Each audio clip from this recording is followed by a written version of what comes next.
I'm Adrian, the Cruise and Travel Guy. This morning, CLIA, the Cruise Line International Association, released its figures that indicate the Australian cruise industry is now worth nearly $8.5 billion.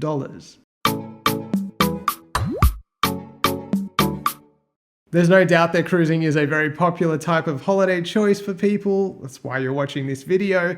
But the Australian cruise industry has been under pressure, and it will be going forward as well. I've made a number of videos on the topic that you can watch. However, in an assessment that was jointly commissioned by CLIA and the Australian Cruise Association, some incredible figures have been revealed. They show a thriving cruise economy driven by increases in passenger spending and cruise line outlays. A total of $8.43 billion in economic output was generated by the cruise industry, representing a 49.7% increase on the financial year that ended in 2023. Part of that economic output was the fact that the cruise industry in Australia supports 26,370 full-time equivalent jobs. That represented total wages of $2.83 billion, up 55.8% from the previous year. Direct passenger expenditure rose to $1.94 billion, and that amount takes into consideration things like hotels and accommodation, tours, transport, and dining when on land. Crew expenditure rose 16% to $60.4 million.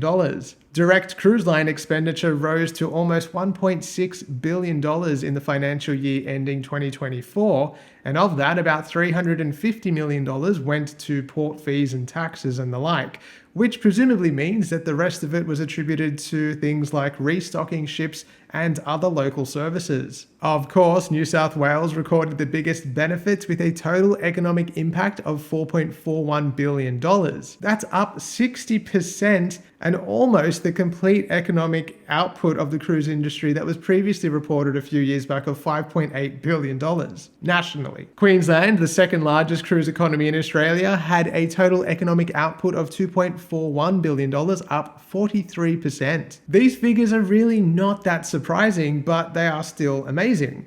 I am actually really impressed to see that the economic output has grown by that much. I also find it very comforting to know that so many full-time positions or full-time equivalent positions are being supported locally by the cruise industry. And this really stands in contrast to many of the comments that I received on previous videos on this topic, particularly about New Zealand's cruise industry, which indicated or profited that cruise lines don't do much to support local economies. That's just bull. Whether you like it or not, cruise lines are here to stay, although Australia definitely presents a challenging regulatory environment for cruise lines to operate. That isn't necessarily a bad thing. I think it's very important for our country to be protected in any way that it needs to be, but you can't necessarily do that at the full expense of an entire industry. So there does need to be a middle ground. I'm more interested to see what happens in the coming years. We already have a noted retraction of the cruise industry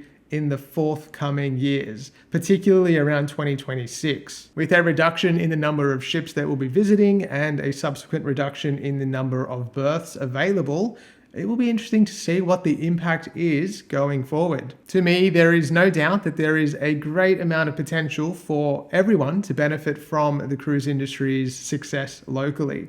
I would love to see more regional ports incorporated into this system, and that's why I was very disappointed to see Carnival's recent announcement of its 26-27 itineraries that completely excluded any regional ports around Australia. And if you'd like to learn about that, you can watch the video linked in the description below. And also note that Princess will be releasing its 26-27 Australian itineraries at the end of this month.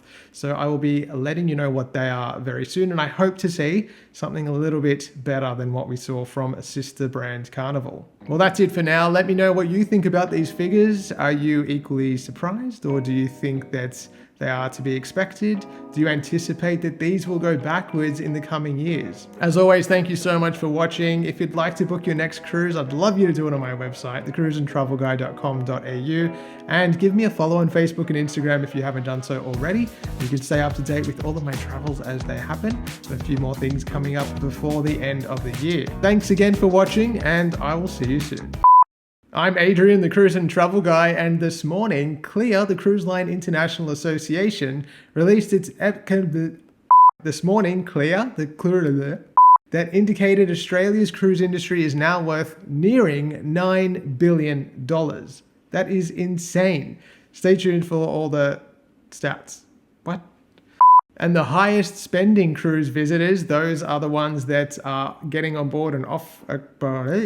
When talking about how much passengers spend when they're in the country, whether that's on hotels, accommodation, that is the same thing. That is represented by $1.94 billion. Mode up. Oh my lord.